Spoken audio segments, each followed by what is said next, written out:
بسم اللہ الرحمن الرحیم وبہ نستعین الحمد للہ رب العالمین والصلاة والسلام علی سید المرسلین وعلی آلہ وصحبہ اجمعین ومن تبعہم بإحسان الی یوم الدین اعوذ باللہ من الشیطان الرجیم بسم اللہ الرحمن الرحیم آمن الرسول بما انزل الیہ من ربہ والمؤمنون کل آمن باللہ وملائکتہ وکتبہ ورسلہ لا نفرق بین احد من رسلہ وقالوا سمعنا واطعنا غفرانک ربنا والیک المصیر۔ سامعین کرام، اس سے پہلے کے درس میں ہم نے اس آیت کی جو ابھی تلاوت کی گئی مختصر تفسیر جانی اور پھر اس کی تفصیل کی طرف رخ موڑتے ہوئے ہم نے ایمان پر بحث چھیڑی۔ ایمان سے متعلق اس کے لغوی اور شرعی معنی کو جاننے کے بعد ہم نے یہ جانا کہ شریعت میں اس کی کیا اہمیت ہے۔ آئیے ہم آگے بڑھتے ہیں اور یہ بات جو ہم نے پڑھی کہ شرعی معنی میں ایمان کا اطلاق قول، عمل اور اعتقاد ان تینوں کے مجموعے پر ہوتا ہے۔ ان کی کچھ دلیلیں دیکھیں۔ ان باتوں پر قرآن و حدیث میں بہت ساری دلیلیں ہیں۔ مثال کے طور پہ وہ بات ایک چیز کی ہم دلیل لیں کہ ان دلیلوں میں سے ایک دلیل جو یہ بتاتی ہیں کہ ایمان زبان سے قول کو بھی شامل ہے، زبان سے بول کر قبول کرنا، اعتراف کرتے ہوئے تصدیق کرنا۔ تو اللہ تعالیٰ نے قرآن مجید سورہ بقرہ کی مشہور آیت میں ارشاد فرمایا، قولوا آمنا باللہ، قولوا تم کہو۔ اللہ نے حکم دیا کہنے کا، یہ کہنا زبان سے ہوتا ہے۔ ہاں، تم یہ کہو کہ ہم اللہ پر ایمان لائے۔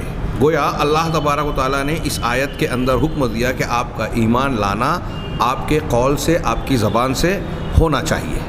یہ قرآن کی ایک دلیل ہوئی کہ ایمان میں قول شامل ہے۔ دوسری دلیل اس بات پر کہ اللہ تبارک و تعالیٰ پر ایمان میں دل کا عقیدہ، دل کا یقین بھی ہونا چاہیے۔ تو اللہ تعالیٰ نے ارشاد فرمایا، انما المؤمنون الذین اذا ذکر اللہ وجلت قلوبہم واذا تلیت علیہم آیاتہ زادتہم ایمانا وعلی ربہم یتوکلون۔ کہ مومن تو بس وہی ہیں، سورہ انفال کی یہ آیتیں ہیں کہ مومن تو بس وہی ہیں کہ جب ان کے پاس اللہ کا ذکر کیا جاتا ہے تو ان کے دل دہل جاتے ہیں۔ اللہ کا ذکر کیا جاتا ہے تو دل دہل جاتے ہیں، یعنی یہ دل سے تعلق ہوا۔ وَإِذَا تُلِيَتْ عَلَيْهِمْ آیَاتُهُ زَادَتْهُمْ ایمانا، اور جب ان پر اللہ کی آیتوں کی تلاوت کی جاتی ہے، کوئی اور تلاوت کر رہا ہے تو ان کا ایمان بڑھ جاتا ہے، زیادہ ہو جاتا ہے۔ کہاں بڑھتا ہے یہ؟ یہاں تو زبان سے تذکرہ نہیں ہے، ابھی صرف سن رہے ہیں۔ سننے کے بعد ایمان کی زیادتی کا مطلب یہ کہ دل میں آیتوں کی تلاوت کو سننے کے بعد جو ان کے اندر کیفیت ہوتی ہے کہ مزید جو اللہ تعالیٰ کا ارشاد سنا اس کو مان لیا، تو یہ دل سے ماننا ان کے دل میں ایمان کے اضافے کا سبب بنا اللہ کے اس ارشاد کے مطابق۔ تو دل دہل گئے اور آیتوں کے پڑھنے کے بعد ایمان بڑھ گیا، اور آگے کہا وعلی ربہم یتوکلون، اور اپنے پروردگار پر بھروسہ اور توکل کرتے ہیں۔ توکل کا عمل کس کے ذریعے ہوتا ہے؟ یہ دل کے ذریعے سے۔ اپنے دل کے اندر صرف اللہ تبارک و تعالیٰ پر اعتماد رکھتے ہیں، یعنی اسی پر توکل کرتے ہیں۔ تو اس آیت میں جن تین چیزوں کا ذکر کیا گیا کہ مومن تو بس وہ ہیں جن کے اندر یہ صفات پائی جاتی ہیں، تو تینوں چیزوں کا تعلق دل سے ہے۔ تو ایمان والے وہ ہیں اللہ کے ذکر پر دہل جاتے ہیں، ان کا دل دہلتا ہے اور ایمان میں اضافہ ہو جاتا ہے۔ جب اللہ کی آیتوں کی تلاوت ہوتی ہے یہ دل کے اضافہ ہو رہا ہے اور اللہ پر ہی بھروسہ کرتے ہیں۔ یہ توکل بھی دل کے عمل میں سے ہے، دل سے تعلق رکھنے والی چیز ہے۔ لہٰذا معلوم ہوا کہ ایمان دل کے یقین کو بھی گھیرے ہوئے ہے۔ پہلی آیت میں ہم نے پڑھا کہ زبان سے کہنا، یہ ہم اکثر سنتے رہتے ہیں، من قال لا الہ الا اللہ دخل الجنہ، جس نے لا الہ الا اللہ کہا وہ جنت میں داخل ہو گیا۔ یہ کہا زبان سے کہا، اور یہاں بھی کہا قولوا آمنا۔ دوسری آیت سے پتہ چلا کہ دل کا اعتقاد ضروری ہے۔ اس دوسری آیت میں جب قرآن کی آیتیں تلاوت کی جاتی ہے تو ایمان بڑھ جاتا ہے۔ اس آیت سے یہ بھی پتہ چلتا ہے کہ ایمان بڑھتا اور گھٹتا ہے۔ بڑھنے کا تو لفظ موجود ہے، اسی آیت سے یہ بھی پتہ چلا کہ کم بھی ہوتا ہے۔ جب کوئی چیز بڑھتی ہے تو بڑھ کر جو جس مقدار کو پہنچی، اس سے معلوم ہوا کہ بڑھنے سے پہلے جو کیفیت تھی وہ کم ہونے کی تھی۔ آپ نے قرآن کی آیتیں تو سنی اور ایمان بڑھ گیا، تو بڑھنے سے پہلے جو تھا مطلب اس سے کم تھا جتنا بڑھا ہے ابھی کی کیفیت جو بن گئی ہے۔ تو اس سے پتہ چلا کہ ایمان گھٹتا بڑھتا بھی ہے۔ یہ کوئی ایک دلیل نہیں ہے، ایسی سینکڑوں دلیلیں ہیں۔ تیسری دلیل اس بات پر کہ ایمان کے معنی میں، شرعی معنی میں عمل جوارح اور بدن کے اعضاء اور جوارح کا عمل بھی شامل ہے۔ اللہ تعالیٰ کا یہ فرمان اس کی ایک دلیل ہے بہت ساری دلیلوں میں سے کہ وما کان اللہ لیضیع ایمانکم، اللہ تعالیٰ ایسا نہیں ہے کہ تمہارے ایمان کو ضائع کر دے۔ اس آیت کا پس منظر آپ جانتے ہیں، اس پس منظر کو جان لیں تو یہ ترجمہ اور مفہوم جاننے میں دیر نہیں کہ یہاں اس آیت کے اندر جو لفظ ایمان استعمال کیا گیا ہے، اس ایمان کا اطلاق یہاں مراد اس سے صلاۃ ہے، یعنی نماز۔ اللہ کے نبی صلی اللہ علیہ وسلم جب ہجرت کر کے مدینہ تشریف لے گئے تو مدینہ ایسے مقام پر ہے کہ ایک طرف مکۃ المکرمہ اور اس کے دوسری مخالف سمت میں بیت المقدس تھا۔ مکہ میں رہتے ہوئے اللہ کے رسول صلی اللہ علیہ وسلم اس طرح سے کعبہ کی طرف رخ کر کے نماز پڑھتے تھے کہ بیت المقدس بھی سامنے ہوتا تھا اور کعبہ بھی، کعبہ سامنے ہوتا تھا اور اسی رخ پر بیت المقدس۔ لیکن یہاں آنے کے بعد جب آپ کعبہ کی طرف رخ کرتے تو بیت المقدس کی سمت جو ہے وہ پیچھے کی طرف پڑتی، جو پچھلے انبیاء اور پچھلی شریعتوں میں قبلہ تھا بیت المقدس۔ نبی کریم صلی اللہ علیہ وسلم جب وہاں پہنچے مدینہ تو 16 یا 17 مہینوں تک آپ نے بیت المقدس کی طرف، مسجد اقصی کی طرف رخ کر کے نماز پڑھی۔ آپ آسمان کی طرف بار بار سر اٹھاتے، آپ کی دل کی خواہش یہ تھی کہ کعبۃ اللہ کو جو ہے قبلہ بنا دیا جائے۔ اور پھر سورہ بقرہ کی وہ آیتیں نازل ہوئی، سیقول السفہاء ما ولاہم عن قبلتہم التی کانوا علیہا، اور اس کے بعد جو ہے قبلے کی تبدیلی کا حکم نازل ہوا، اور اللہ تبارک و تعالیٰ نے مختلف حکمتوں کے ساتھ 3-4 مرتبہ دہرا کر کہ فول وجہ کا شطر المسجد الحرام کہا کہ اپنے رخ کو، اپنے چہرے کو اب مسجد حرام کی طرف پھیر دیجئے اور اس کی طرف رخ کر کے اس کو قبلہ بنا کر نماز پڑھیے۔ جب یہ حکم آیا اور قبلہ بیت اللہ کو، کعبۃ اللہ کو مقرر کر دیا گیا، تبدیلی قبلہ بھی کہتے ہیں اس کو، جب یہ ہو گیا تو کچھ مسلمانوں کے دل میں یہ سوال اٹھا، یہ شبہ پیدا ہوا کہ جب قبلہ اس کو بنا دیا گیا کعبہ کو، تو 16 یا 17 مہینوں تک ہم لوگوں نے جو بیت المقدس یا مسجد اقصی کی طرف رخ کر کے نماز پڑھی ہے، ان نمازوں کا کیا ہوگا؟ تب اللہ تبارک و تعالیٰ نے یہ ارشاد نازل کیا وما کان اللہ لیضیع ایمانکم، کہ اللہ ایسا نہیں ہے کہ تمہارے ایمان کو، یعنی وہ نمازیں جو تم نے بیت المقدس یا مسجد اقصی کی طرف رخ کر کے پڑھی ہیں، اس کو ضائع کر دے، اس کا اجر و ثواب نہ دے، ایسا نہیں ہوگا۔ اسی کی تشریح کرتے ہوئے انہوں نے، صاحب موسوعہ نے علامہ حافظ حکمی کا قول نقل کیا، وہ کہتے ہیں کہ چونکہ نماز، صلاۃ جو ہے وہ دل کے قول و عمل کو کی جامع ہے۔ جب ہم نماز پڑھتے ہیں تو اس میں ہمارے دل کا بھی قول و عمل ہے، ہم دل میں بھی اللہ کی طرف توجہ کرتے ہیں، رخ کرتے ہیں، خشوع اور خضوع ہوتا ہے اللہ کے لیے، اخلاص ہوتا ہے، ہاں، اور دل کی توجہ ہوتی ہے، اس کا عمل بھی ہوتا ہے۔ کا دل کے عمل اور قول کو اکٹھا کیے ہوتا ہے۔ اسی طرح قول اللسان، زبان کے قول کو بھی ہم اس میں اللہ اکبر کہتے ہیں، قرآن کی تلاوت کرتے ہیں، اللہ کی تسبیح اور تحلیل کرتے ہیں، سبحان ربی العظیم، سبحان ربی الاعلیٰ، اور دوسرے اذکار جو قرآن و حدیث میں بتائے گئے ہیں ان کو پڑھتے ہیں۔ تو زبان کا بھی قول اس میں شامل ہوتا ہے، زبان کا عمل شامل ہوتا ہے، عمل الجوارح اور اعضاء و جوارح کا عمل بھی ہوتا ہے۔ نماز میں ہم اپنے جسم کے ساتھ حرکت کرتے ہیں، کھڑے ہو قیام کیا، رکوع میں گئے، رفع الیدین کیا، ہاتھوں کو حرکت دی، پھر سجدے میں گئے، اٹھے، تشہد کیا، سلام پھیرا، یہ سارے جسم کے حرکات ہیں۔ تو نماز ایک ایسا عمل ہے جس میں دل کا قول و عمل بھی شامل ہے، زبان کا قول و عمل بھی شامل ہے، اور اعضاء و جوارح کا عمل بھی شامل ہے، تینوں چیزوں کا مجموعہ ہے۔ تو اسی لیے اللہ حافظ حکمی کہتے ہیں کہ چونکہ یہ نماز ان تمام چیزوں کی جامع ہے، سب کو اکٹھا کیے ہوئے ہے، اسی لیے سماہ اللہ تعالی ایماناً فی قول اللہ عز وجل وما کان اللہ لیضیع ایمانکم، اسی لیے اللہ تبارک و تعالیٰ نے اس کو ایمان کا نام دیا اپنے اس فرمان میں کہ اللہ تعالیٰ تمہارے ایمان کو ضائع کرنے والا نہیں ہے، ضائع نہیں کرے گا۔ تمہاری یہ نیکیاں ضائع نہیں ہوگی جو نماز کی شکل میں مسجد اقصی کی طرف رخ کر کے پڑھی گئی۔ کیا معلوم ہوا اس سے؟ اس آیت سے یہ پتہ چلا کہ ایک عمل نماز جو جسم کے ذریعے سے ظاہراً کیا جاتا ہے، اللہ تبارک و تعالیٰ نے اس کو ایمان کہا۔ اس کا مطلب یہ کہ ایمان میں بدن کے اعمال بھی شامل ہیں، جیسے دل اور زبان کا عمل اور قول شامل ہے، اسی طریقے سے بدن کے جسم کے اعضاء و جوارح کے عمل کو بھی ایمان کہا جاتا ہے۔ یہ قرآن کی دلیلوں کے بعد 2-3 دلیلیں جناب محمد رسول اللہ صلی اللہ علیہ وسلم کی احادیث مبارکہ سے انہوں نے ذکر کی۔ چنانچہ بخاری اور مسلم کی بڑی مشہور حدیث رسول اللہ صلی اللہ علیہ وسلم کا یہ فرمان پہلے نقل کیا کہ آپ فرماتے ہیں الایمان بضع و ستون شعبہ، کہ ایمان 60 اور کچھ، 3 سے 9 کو کہتے ہیں کچھ، اور بعض روایتوں میں 70 اور کچھ، یعنی 73 یا اس سے زیادہ، 63 یا اس سے زیادہ شاخوں پر مبنی ہے، شعبوں والا ہے ایمان۔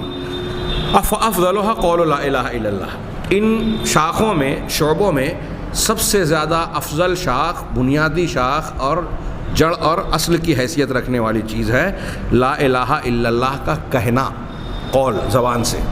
وَأَدْنَاهَا، اور اس کا ایمان کا سب سے ادنا عمل یا ادنا شاخ درجے والی چیز اماطۃ الاذى عن الطریق، راستے سے اذا یعنی تکلیف دینے والی چیز کو ہٹا دینا۔ بہت غور سے سماعت فرمائیں۔ سب سے افضل درجے کا یا سب سے بڑی شاخ ایمان کی کیا ہے؟ لا الہ الا اللہ کا کہنا یعنی زبان سے۔ اور سب سے ادنا درجے کی شاخ کون سی ہے؟ راستے سے تکلیف دہ چیز، کانٹا ہو، پتھر ہو، کوئی ایسی چیز جو راہ گزرنے والوں کو تکلیف دیتی ہو، اس کو ہٹا دینا۔ راستے سے تکلیف دہ چیز کے ہٹا دینے کو ایمان کی شاخ کہا جا رہا ہے۔ ظاہر سی بات ہے کہ اس عمل میں اعضاء و جوارح کا استعمال ہوتا ہے۔ آدمی ہاتھ سے اور اپنے جسم کے ذریعے سے وہ چیز جو راستے میں رکاوٹ بن رہی ہے، پریشانی کا سبب بن رہی ہے، اس کو ہٹاتا ہے، لیکن اس عمل کو بھی ایمان کہا گیا۔ آپ غور کیجئے کہ ایمان کی جو شاخیں ہیں۔ اب ایک اور چیز آگے آخری جملہ ہے اس حدیث کا، وَالْحَيَاءُ شُعْبَةٌ مِّنَ الْإِيمَانِ، اور حیا یعنی شرم یہ ایمان کی ایک شاخ ہے۔ اس حیا کا مقام اور مرکز کیا ہے؟ دل ہے، اور اس کا اظہار اگرچہ ہماری آنکھوں سے یا ہمارے ظاہری حرکات و سکنات سے ہوتا ہے، لیکن حیا کا تعلق بھی دل سے ہے۔ اسی طرح لا الہ الا اللہ کا قول جو افضل شاخ کہا گیا، سب سے بڑی شاخ کہی گئی ایمان کی، اسے اس کا اگرچہ زبان سے کہہ رہے ہیں، لیکن پچھلے آیتیں ہیں یہاں، لیکن استدلال کر رہے ہیں ہم کہ قول، عمل اور دل کا۔ تو اس حدیث میں ہم تینوں چیزوں کو اگر غور سے دیکھیں تو اس ایک حدیث میں ہم کو نظر آتا ہے کہ جو ایمان کی مختلف شاخیں ہیں ان میں سے کچھ کا تعلق زبان سے ہے، کچھ کا دل سے ہے، کچھ کا عمل سے ہے۔ مطلب یہ کہ ایمان ان تینوں چیزوں کے مجموعے کا نام ہے۔ آگے حدیث ہے، یہ باتیں اور آگے واضح ہوگی کہ اب وفد عبد قیس، یہ قبیلہ مضر کا ایک قبیلہ تھا عبد قیس کا، ان کا وفد جناب محمد رسول اللہ صلی اللہ علیہ وسلم کے پاس آیا اور آپ سے ایمان لا کر بنیادی ایمان کی، اسلام کی بنیادی تعلیمات معلوم کرنی چاہیے۔ تو نبی کریم صلی اللہ علیہ وسلم کی وفد عبد قیس کی جو حدیث ہے اس میں اللہ کے نبی صلی اللہ علیہ وسلم کا فرمان جو ان سے بیان کیا یہ مذکور ہے کہ آپ نے عبد قیس کے وفد کے لوگوں سے کہا کہ اتدرون مل ایمان، کیا تم جانتے ہو کہ ایمان کیا ہے؟ اللہ کے رسول صلی اللہ علیہ وسلم سے زیادہ صحیح اور بہتر کوئی چیز، کسی چیز کی کوئی تعریف کوئی کر سکتا ہے؟ ظاہر سی بات ہے کہ نہیں۔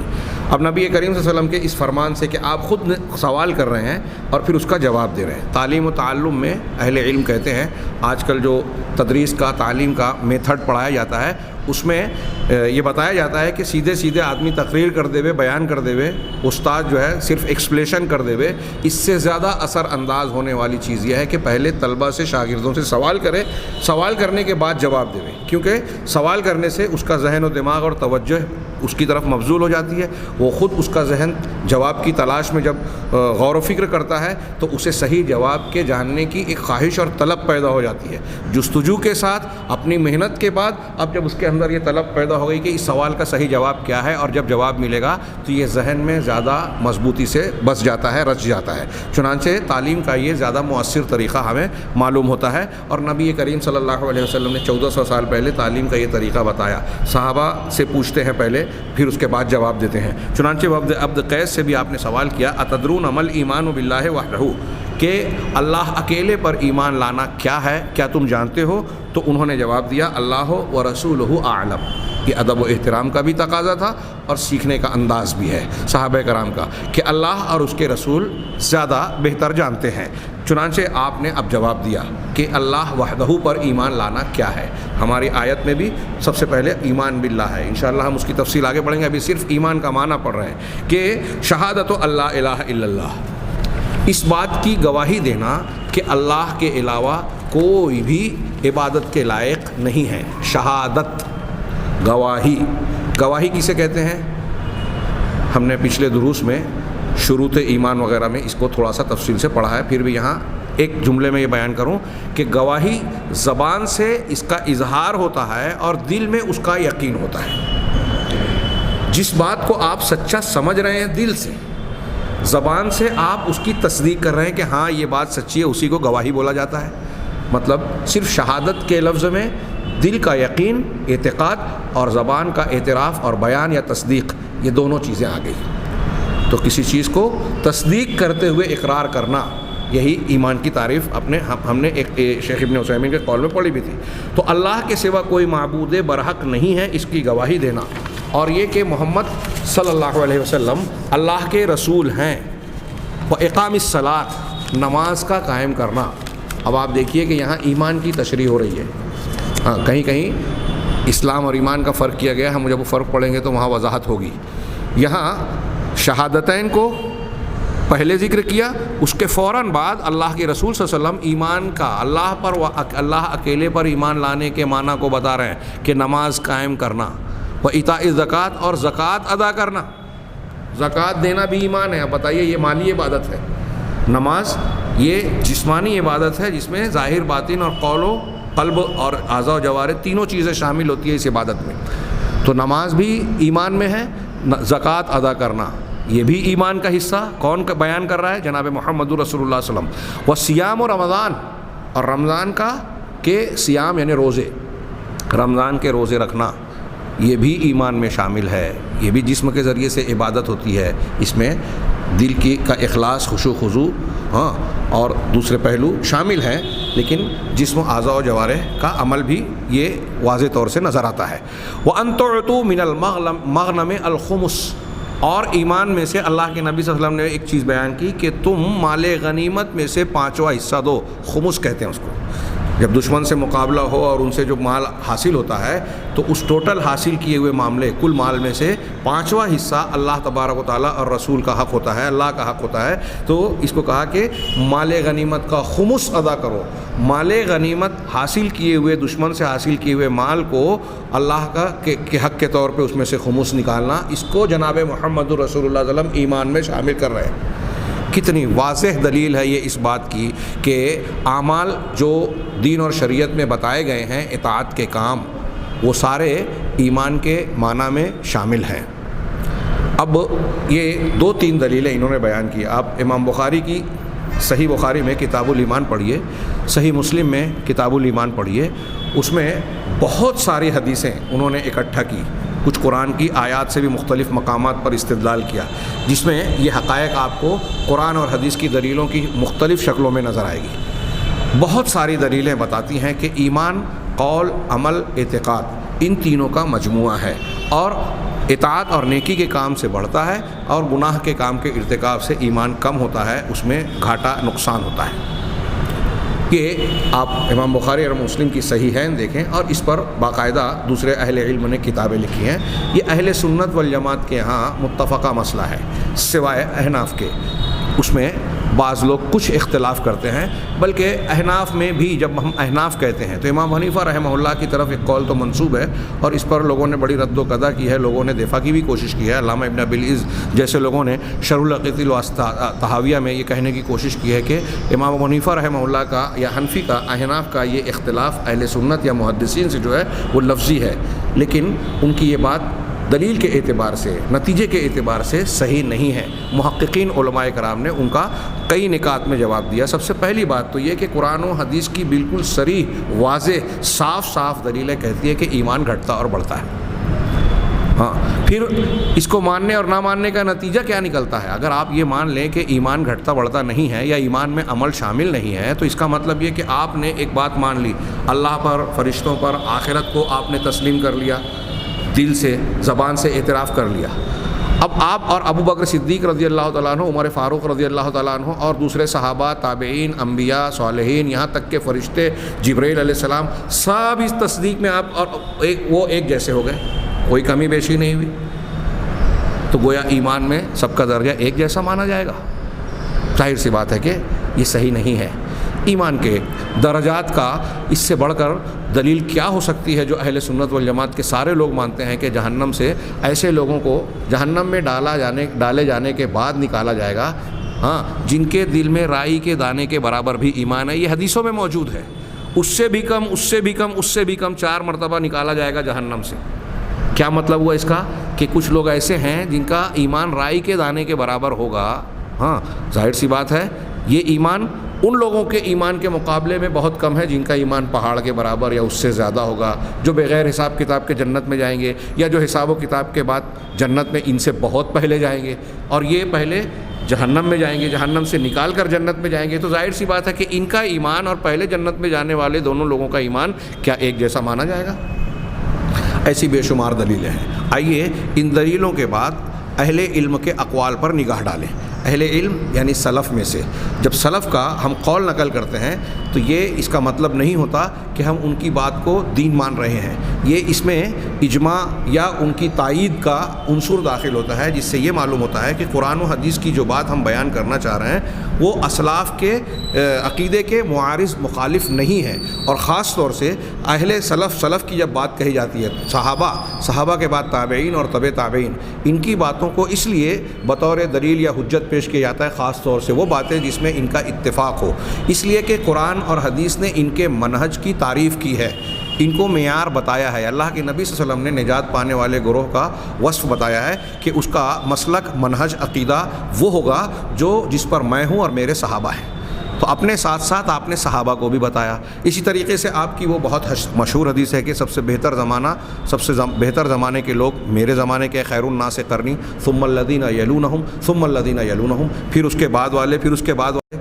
ایسی اور بھی حدیثیں اور آیتیں ہیں۔ ان حدیثوں اور آیتوں کی بنیاد پر ہم یہ دیکھتے ہیں کہ جب اللہ کے رسول صلی اللہ علیہ وسلم نے، اللہ تبارک و تعالیٰ نے یہ کہا ہے کہ صحابہ کا ایمان، ان کا عمل معیار ہے، اس کو اللہ نے پسند کیا، اس کو رسول نے پسند کیا، صحیح قرار دیا، اس کی تعدیل کی، ان کے عقیدے کی، ان کے منہج کی، ان کی عبادات کی، پھر تابعین اور تبع تابعین کی بھی تعریف کی، تو اس دور میں جو چیزیں عقیدے اور عمل کے اعتبار سے اختیار کی گئی، اس کا مطلب یہ کہ اس پر اللہ تبارک و تعالیٰ کی اور جناب محمد رسول اللہ صلی اللہ علیہ وسلم کی مہر تصدیق ثبت ہے۔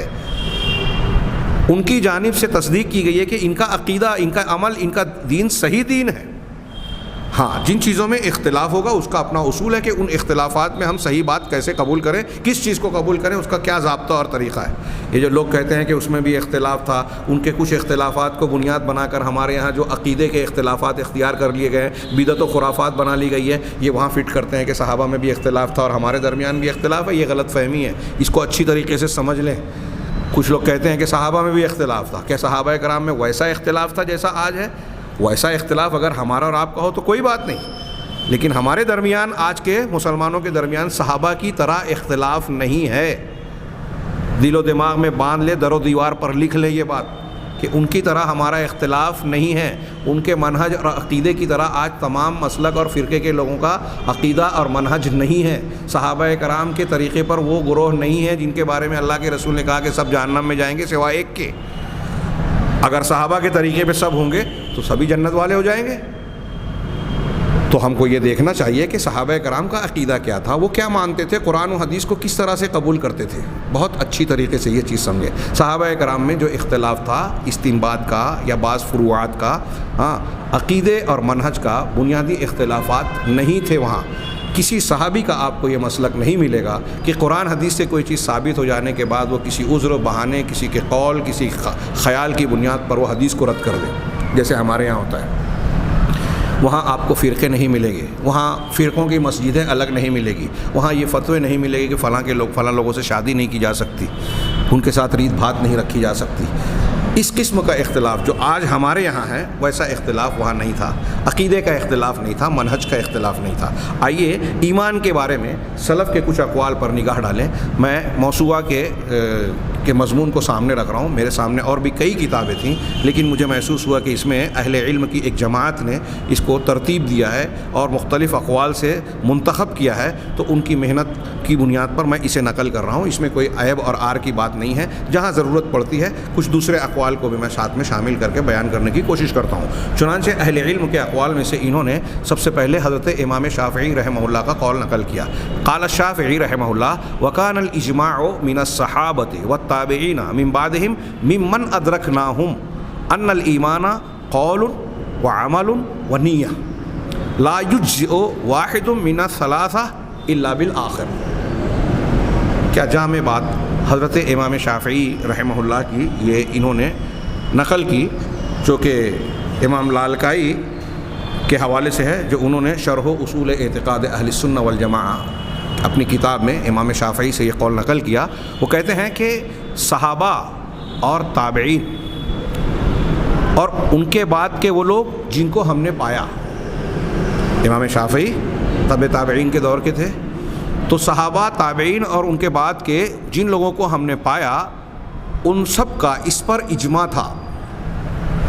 بہت ہی غور سے سنیے، یعنی سارے صحابہ کرام، سارے تابعین اور سارے تابعین، امام شافعی کہہ رہے ہیں اس بات پر متفق ہیں، ان کے درمیان اختلاف نہیں تھا. جو لوگ اختلاف کرتے ہیں وہ سمجھ لیں اچھی طرح. وہ کیا تھا اتفاق کس بات پر؟ کہ ایمان نام ہے قول کا اور عمل کا اور نیت کا. نیت جس کو ہم عقیدہ کہہ رہے ہیں، جس کو ہم دل سے تصدیق کہہ رہے ہیں، کیونکہ نیت، تصدیق، اعتقاد، یقین، ان کا مقام اور مرکز دل ہے. ہاں، تصدیق کرنا، یقین کرنا، ماننا، یہ دل سے ماننا. تو قول زبان سے، عمل اعضاء و جوارح سے اور نیت دل سے. یہاں آگے ہم تفصیل پڑھیں گے کہ دل کا عمل بھی ہوتا ہے، دل کا اعتقاد بھی ہوتا ہے. ہاں، چنانچہ کہہ رہے ہیں کہ امام شافعی آگے کہہ رہے ہیں کہ لا یجزئ واحد من الثلاثہ، ان تین میں سے کوئی ایک ایمان کے لیے کافی نہیں ہوگا مگر اسی وقت جب کہ دوسرا بھی ساتھ میں پایا جائے. یعنی ان تینوں میں سے کسی ایک کو آپ الگ کریں گے تو آپ کا ایمان نہیں رہے گا، اس میں یا تو کمی ہوگی یا اصل ایمان ختم ہو جائے گا. آگے ہم اس کی تفصیل پڑھیں گے کہ اگر ایک آدمی کے اندر اقرار ہے، تصدیق نہیں ہے، زبان سے کہہ رہا ہے، دل سے نہیں بول رہا ہے، مان رہا ہے تو منافق ہے. دل سے مان رہا ہے، زبان سے اقرار نہیں کر رہا ہے تو وہ کافر ہے. جیسے ابو طالب بھی تھے، دل سے مانتے تھے، زبان سے اقرار نہیں کرتے تھے. دل اور اقرار، دل سے تصدیق اور زبان سے اقرار تو ہے لیکن عمل سے، اعضاء و جوارح سے عمل نہیں کر رہا ہے تو یہ فاسق و فاجر ہوگا. اس کا فسق و فجور، اس کا ایمان کی مخالفت اس کے عمل کے درجے کے اعتبار سے ہوگی. وہ جتنا گناہ کرتا جائے گا اتنا ایمان کی کمی ہوتی جائے گی. بعض اعمال کی بنیاد پر اس کا ایمان رد بھی ہو سکتا ہے. یہ آگے ہم پڑھیں گے. جس طرح ایمان کی شاخیں بتائی گئی ہیں نا، ابھی ہم نے حدیث میں پڑھا کہ ایمان کی سب سے اعلیٰ شاخ لا الہ الا اللہ ہے، سب سے ادنا شاخ اماطۃ الاذی عن الطریق ہے. اب یہ اعلیٰ اور ادنا کو جو بیان کیا گیا ہے آپ اس پر غور کیجئے. علامہ ابن قیم کا قول آگے آئے گا. وہ کہتے ہیں کہ ایمان کی کچھ چیزیں جیسے جو اعلیٰ شاخ ہے، اگر یہ شاخ نہیں ہوگی تو باقی ساری چیزیں بیکار، انسان کا ایمان رد ہو جائے گا، وہ ایمان ختم ہو جائے گا، ٹوٹ جائے گا. لیکن ادنا شاخ اگر عمل نہیں کیا آدمی نے، راستے سے تکلیف دہ چیز نہیں ہٹا رہا ہے تو اس ایمان کے نہ ہونے کی وجہ سے اس کا ایمان ختم نہیں ہوگا، اس کا ایمان ناقص ہوگا، اس میں کمی آئے گی. اب بیچ کی جو دوسری شاخیں ہیں جو 63 یا 73 بیان کی گئی ہے اس سے زیادہ، ان شاخوں میں سے کچھ شاخیں ایسی ہیں جو لا الہ الا اللہ سے قریب ہیں کہ نہ ماننے سے ایمان سے آدمی باہر نکل سکتا ہے، اور کچھ شاخیں ایسی ہیں جو اماطۃ الاذی عن الطریق، راستے سے تکلیف دے چیزوں کو ہٹانے، اس سے قربت رکھتی ہے، یعنی ان کے کرنے اور نہ کرنے سے ایمان کم اور زیادہ ہوگا، ایمان سے باہر نہیں ہوگا آدمی۔ ہم اس کو آگے پڑھیں گے۔ تو یہ امام شافعی رحمہ اللہ کے اس قول کی روشنی میں ہمیں کیا بات معلوم ہوئی کہ یہ جو ایمان کو اہل سنت والجماعت یا محدثین یہ کہتے ہیں کہ ایمان قول، عمل اور اعتقاد، ان تینوں کے مجموعے کا نام ہے، یہ کوئی بعد کے لوگوں کی اختیار کی ہوئی چیز نہیں ہے۔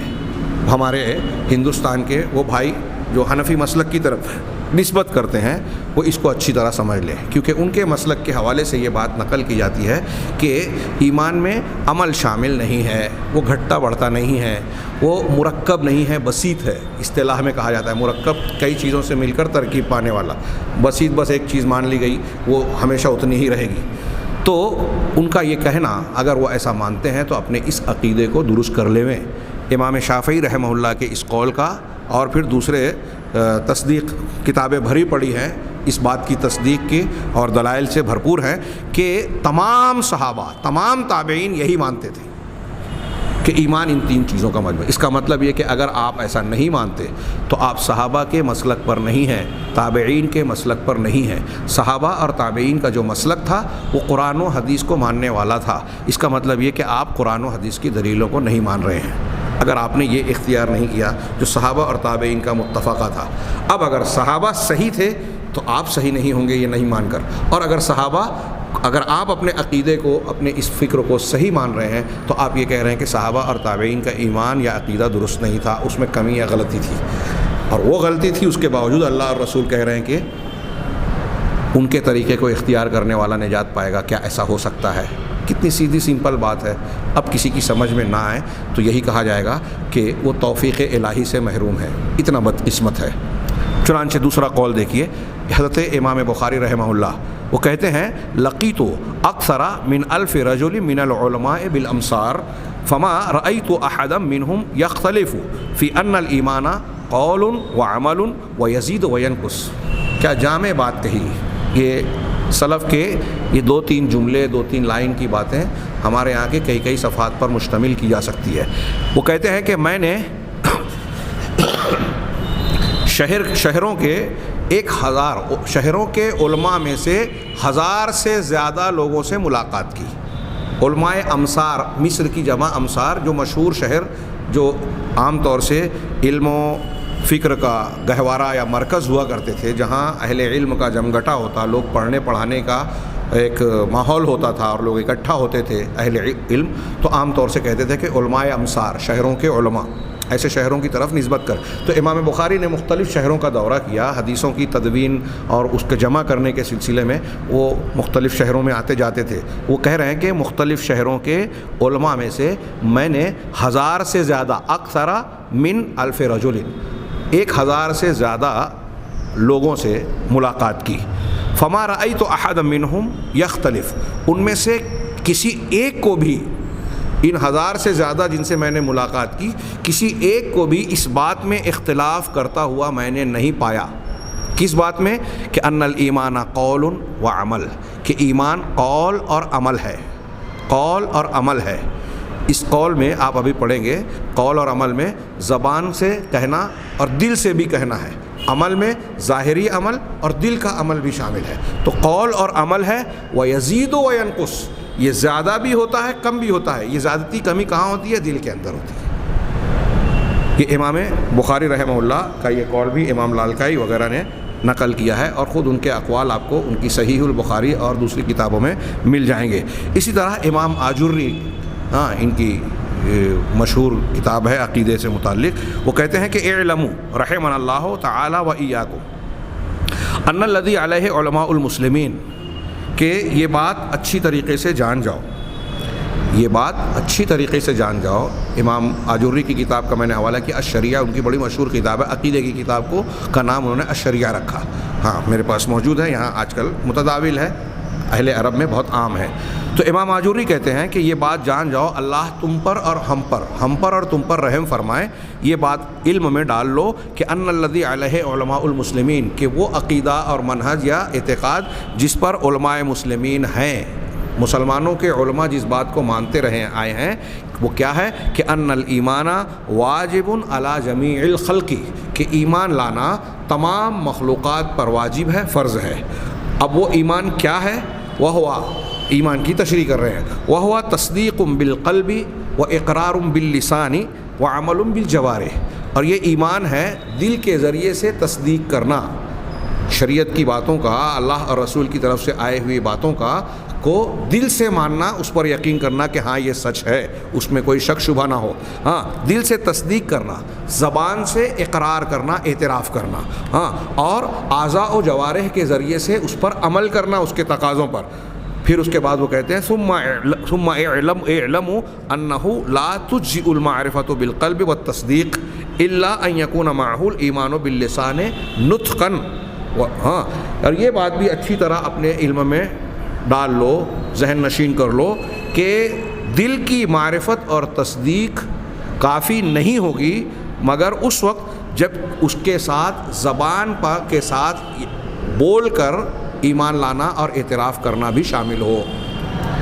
یعنی آپ دل میں اگر یقین رکھتے ہیں اللہ پر، رسولوں پر، فرشتوں پر اور ساری ایمانیات پر، لیکن زبان سے نطقاً اس کو بول نہیں رہے ہیں، مان نہیں رہے ہیں، اقرار نہیں کر رہے ہیں، تو امام آجری کہہ رہے ہیں کہ یہ کافی نہیں ہوگا، یہ ایمان نہیں ہوگا۔ ہاں ولا تجزئ معرفت بالقلب، اور دل سے معرفت کافی نہیں ہوگی، ونطق باللسان، اور زبان سے بولنا بھی کافی نہیں ہوگا، حتی یکون عمل بالجوارح، یہاں تک کہ اعضاء اور جوارح کے ساتھ عمل بھی نہ ہو جائے۔ کتنی صاف سیدھی بات ہے، کتنا پیارا انداز ہے سمجھانے کا، بتانے کا، کہ اچھی طرح یہ علم میں بات ڈال لو کہ صرف دل سے ماننا کافی نہیں ہے، اس کے ساتھ زبان سے بول کر اقرار کرنا بھی ضروری ہے۔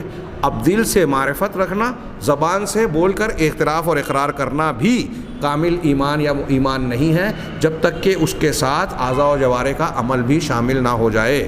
فَإِذَا كَمُلَتْ فِيهِ هَذِهِ الْخِصَالُ الثَّلَاث، امام آجری کا قول چل رہا ہے کہ جب یہ تین خصلتیں، تین چیزیں کامل اور مکمل ہو جائے گی تو آدمی کانا مؤمناً، بندہ مومن ہو جائے گا، ایمان والا ہوگا۔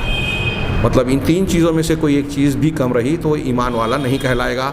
ہاں دل علی ذلک الکتاب والسنۃ وقول علماء المسلمین، اس پر قرآن، حدیث اور مسلمان علماء کے اقوال اس پر دلالت کرتے ہیں۔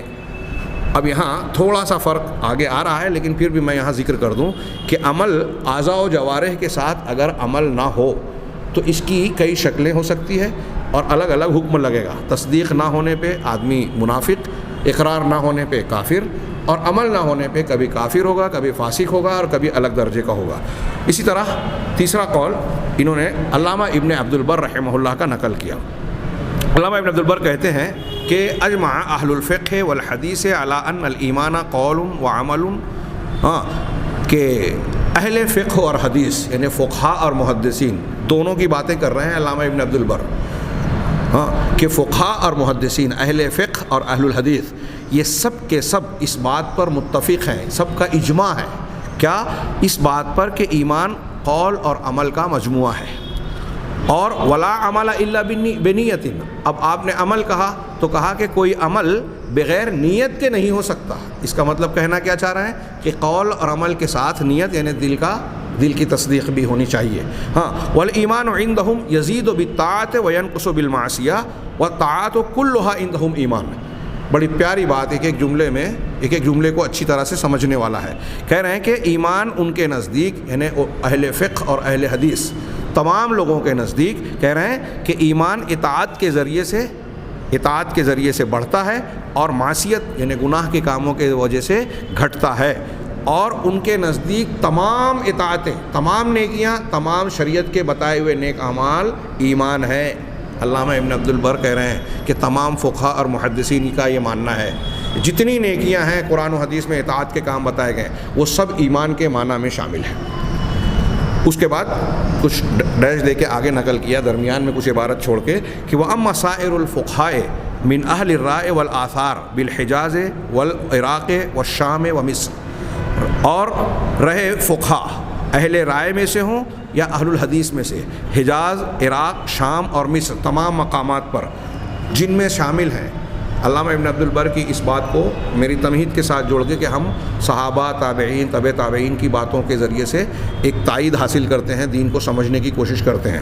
تو علامہ ابن عبد البر کہہ رہے ہیں کہ یہ مختلف شہروں اور علاقوں کے جو اہل الحدیث اور اہل الرائے ہیں وہ سب کے سب کیا کہتے ہیں، جن کے اندر کون کون ہے، کچھ ناموں کا انہوں نے بطور مثال ذکر کیا، جن میں مالک ابن انس ہیں، 4 اماموں میں سے ایک امام مالک، و لیث ابن سعد. لیث ابن سعد یہ مصر کے امام مالک کے ہم پلہ کہلانے والے امام ہیں.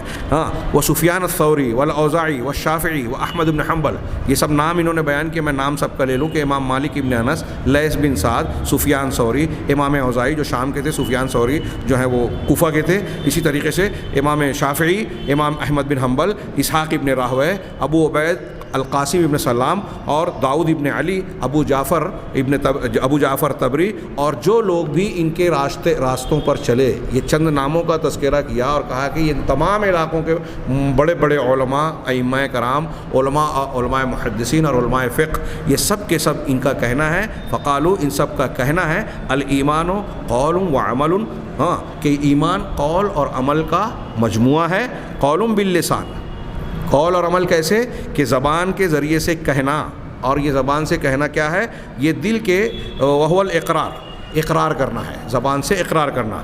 اعتقاد بالقلب، اور دل سے عقیدہ رکھنا، یقین رکھنا ہے. اسی طریقے سے عمل بالجوارح مع الاخلاص بالنیت الصادقہ، یہ اعضاء و جوارح کے ساتھ عمل کرنا ہے اخلاص اور صادق سچی نیت کے ساتھ. آپ یہاں ان کی تشریح میں دیکھ رہے ہیں کہ قول اور عمل کہہ رہے ہیں تو دونوں کے ساتھ دل کی تصدیق اور نیت کو جوڑ رہے ہیں، یعنی ان کے اندر عقیدہ بھی آ گیا. قالو، وہ کہتے ہیں سارے علماء، سارے کے سارے علماء، علامہ ابن عبد ال کہہ رہے ہیں کہ ان کا کہنا ہے وَكُلُّ مَا يُطَاعُ اللَّهُ بِهِ مِنْ فَرِيضَةٍ وَنَافِلَةٍ فَهُوَ مِنَ الْإِيمَانِ، کہ ہر وہ چیز جس کے ذریعے سے اللہ تبارک و تعالیٰ کی اطاعت کی جائے، وہ فرض کام ہو یا نفل اور سنت کام ہو، وہ سب کے سب ایمان میں شامل ہیں. وہ ساری کی ساری چیزیں ایمان میں شامل ہیں. آگے موضوع میں یہ بتایا گیا کہ ایمان کے ارکان کیا ہیں، اور پھر اس کے بعد ایمان سے متعلقہ کچھ اور امور بھی بیان کیے گئے. ایمان اور اسلام میں فرق اور دوسرے امور بیان کیے گئے ہیں. میں ابھی ارکان کی اگر بحث چھیڑوں تو وقت جو ہے اذان کا ہو جائے گا، اس لیے آج کے درس کو ہم یہاں اختتام پذیر کرتے ہیں، یہاں مکمل کرتے ہیں. اللہ تبارک و تعالیٰ سے دعا ہے کہ وہ ہمیں صحیح ایمان کو سمجھنے اور اختیار کرنے کی توفیق عطا فرمائے. وآخر دعوانا ان الحمد للہ رب العالمین.